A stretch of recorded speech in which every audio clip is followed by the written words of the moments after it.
Ibaratnya Borneo FC lagi terjun ke bawah, sedangkan Persib dan Persija itu lagi sama-sama naik secara signifikan, lagi sama-sama meroket. Karena di periode sekarang, dua tim ini lagi dalam tren yang sangat positif.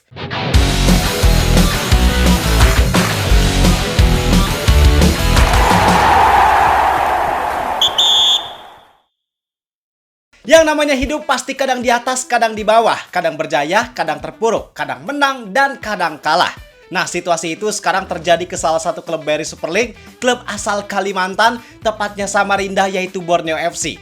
Karena setelah di awal musim sampai laga ke-11 mereka berhasil menang secara berturut-turut, tapi sekarang seolah mereka tiba-tiba habis bensin.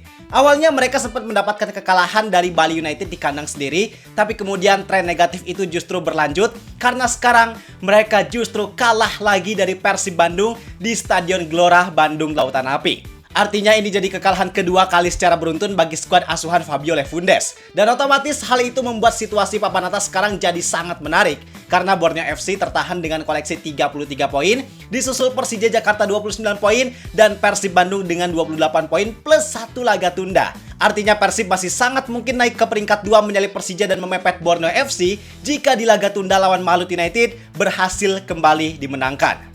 Maka tentu ini jadi situasi yang sangat tidak ideal, situasi yang warning banget buat Borneo FC. Karena bayangin Pak, seolah lu tadinya lagi ada di atas banget nih, tapi tiba-tiba lu jatuh. Mending kalau jatuhnya itu pelan-pelan, itu masih gampang perlahan naik ke atas lagi. Tapi ini jatuhnya seolah terprosok, terjun bebas jatuh sampai ke bawah. Dan ketika sebuah tim mengalami kondisi tersebut, pastinya nggak akan mudah untuk mereka bisa survive, bisa kembali bangkit. Apalagi kalau mau mencapai level yang sama kayak sebelumnya. Pasti susah banget, karena banyak faktor yang bikin hal tersebut sulit untuk diwujudkan oleh Borneo FC. Dan atas masalah tersebut, di video ini gue bakal bahas beberapa faktor yang bikin Borneo FC bisa kehabisan bensin. Plus gue juga bakal bahas situasi Persija Jakarta dan Persib Bandung, karena situasi ini jadi keuntungan buat mereka. Kalau gitu, tanpa berlama-lama lagi, bareng gue Zidan Fatoni, langsung aja kita bahas biar gak gitu-gitu doang. Tahu sepak bola.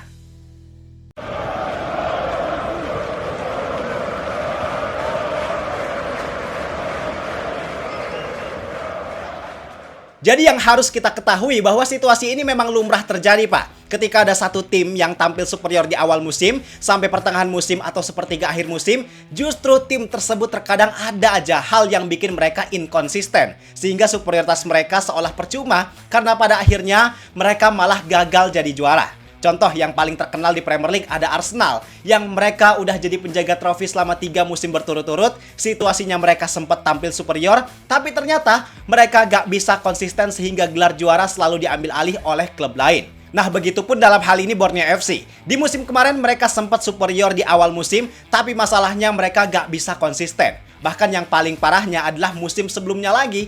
Waktu itu mereka udah berhasil mengamankan posisi pertama regular series, cuman karena saat itu sistemnya ada championship series, dan di situ yang justru jadi momen krusial, mereka malah kehilangan arah. Mereka malah habis bensin yang bener-bener habis banget. Artinya bisa disimpulkan bahwa situasi ini bukan pertama kalinya terjadi ke Borneo FC. Maka sebenarnya apa sih faktor yang bikin Borneo FC khususnya di musim ini malah kehabisan bensin dan punya potensi dalam laga-laga selanjutnya juga situasinya yang sama bakal terjadi? Langsung aja kita bahas mulai dari yang pertama, dari segi pola permainan. Jadi Borneo FC ini menerapkan intensitas permainan yang cukup tinggi di setiap laganya. Intensitas tinggi dalam hal ini adalah dari segi pressing yang agresif, transisi cepat, kemudian intensitas larinya yang tinggi juga. Bahkan beberapa pemain kayak Peralta, kayak Hirose, Fajar Faturrahman, mereka mainin intensitas permainan yang tinggi dan jarang diganti. Maka hal tersebut memang efeknya bagus, seolah menimbulkan daya ledak di awal musim atau periode tertentu.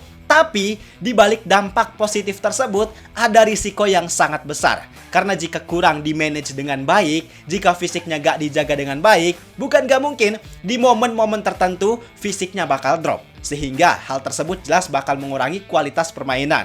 Terus jika Borneo situasinya udah mendapatkan kekalahan, kayak yang sekarang udah kalah dari Bali United dan Persib, plus gak ada perubahan atau variasi taktik yang nyata dari Fabio Lefundes, maka itu juga jadi sinyal yang bahaya. Karena itu artinya permainan Borneo FC bisa dibilang udah terbaca, sehingga tim-tim berikutnya berpotensi punya peluang yang sama untuk mengalahkan Borneo FC karena mereka udah menganalisis kelemahan yang terjadi ketika Borneo kalah dari Bali dan juga Persib Bandung. Kemudian faktor yang kedua, dari segi squad. Secara kualitas individu tentu kita akui bahwa Borneo FC punya skuad yang bagus dan stabil.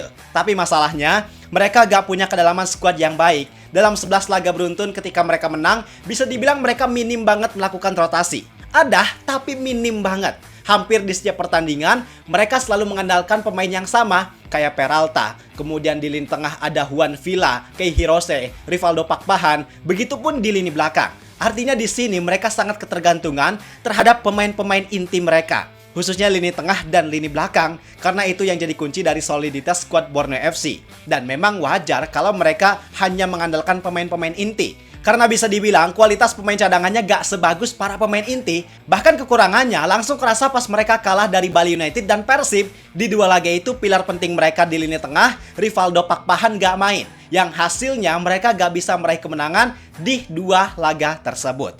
Dan tentu hal ini berbanding terbalik dengan kondisi skuad para pesaingnya, yaitu Persib Bandung dan Persija Jakarta.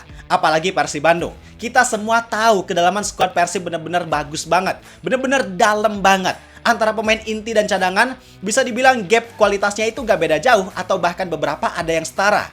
Dan ini jadi modal penting kalau memang sebuah klub mau konsisten untuk meraih gelar juara. Karena ibarat kompetisi liga itu kan maraton, banyak pertandingan yang dilakukan, dan kita nggak tahu kedepannya bakal ada halangan apa. Entah itu mungkin ada pemain yang kena akumulasi kartu, cedera, atau kayak sekarang ada yang dipanggil ke tim nasional. Itu kan jadi kendala yang nggak bisa dihindari dan harus ada solusinya. Coba deh kita lihat perbandingannya beda banget antara Fabio Lefundes dengan Boyan Hodak ketika sebelum menjalani laga. Fabio Lefundes terkesan mempermasalahkan dan harus memutar otak lebih keras karena Rivaldo Pakpahan yang jadi andalannya di lini tengah harus absen gara-gara dipanggil ke SEA Games. Sedangkan Boyan Hodak dia selalu santai, selalu rileks. Walaupun Kakang dan Robby Darwis dipanggil ke SEA Games, terus ada beberapa pemain lain yang cedera kayak Andrew Yung dan Adam Alis, tapi Boyan Hodak selalu santai karena itu gak jadi masalah lantaran Persib punya kedalaman skuad yang sangat bagus. Maka jangan heran kalau Borneo FC sekarang masih mengandalkan 11 pemain intinya dan kemudian mereka habis bensin. Karena itu jadi kondisi yang gak ideal kalau untuk mengejar gelar juara selama satu musim.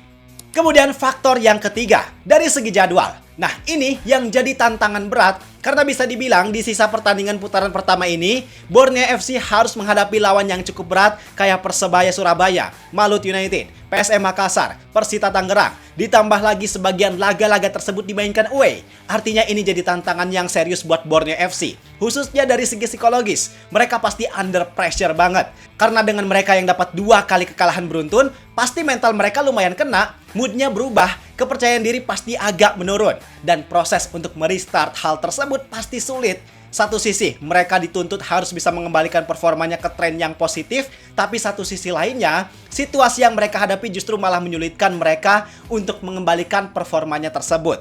Maka kalau Borneo FC gak bisa segera survive dari situasi ini, bukan gak mungkin posisi puncak klasemen bakal diambil alih oleh Persija Jakarta ataupun Persib Bandung. Jadi itu faktor yang bikin Borneo FC habis bensin di BRI Super League musim ini. Nah, menariknya, situasi ini justru bikin persaingan papan atas jadi makin seru. Untuk Persija Jakarta dan Persib Bandung, jelas ini jadi keuntungan besar. Ibaratnya Borneo FC lagi terjun ke bawah, sedangkan Persib dan Persija itu lagi sama-sama naik secara signifikan, lagi sama-sama meroket. Karena di periode sekarang, dua tim ini lagi dalam tren yang sangat positif. Persija, dalam 6 laga terakhirnya selalu menang. Selain menang, mereka juga mampu menampilkan permainan yang solid, bagus, dan sangat superior. Ditambah lagi sisa laga mereka di putaran pertama ini bisa dibilang lebih banyak melawan tim yang relatif mudah. Paling cuman Persib Bandung doang yang harusnya jadi tim yang sulit buat mereka kalahkan. Sisanya harusnya di atas kertas, Persija bisa meraih hasil yang positif. Sedangkan Persib Bandung tentu mereka lebih di atas angin lagi. Mereka juga posisinya di 6 laga terakhir BRI Super League berhasil selalu menang. Kemudian di Asia mereka juga ada dalam tren yang sangat positif walaupun mereka belum pasti lolos ke babak 16 besar. Kemudian para pemain dalam keadaan yang on fire semua, maka itu udah jadi garansi bahwa Persib jelas jadi pesaing yang serius untuk merebut posisi puncak klasemen. Dan jika situasi ini terus terjadi atau tidak berubah dalam beberapa game week, maka kemungkinan besar Borneo FC bisa aja makin sulit untuk bersaing mendapatkan gelar juara BRI Super League musim ini. Jadi itu Pak, penjelasan terkait Borneo FC yang habis bensin serta situasi menguntungkan untuk Persija Jakarta dan Persib Bandung. Kalau pendapat kalian gimana? Silahkan tulis di kolom komentar. Gua rasa cukup sekian untuk video kali ini. Kalau kalian suka dengan video ini, jangan lupa klik tombol like dan subscribe. Gua Zidane Fatoni, terima kasih dan sampai jumpa di video berikutnya. See ya!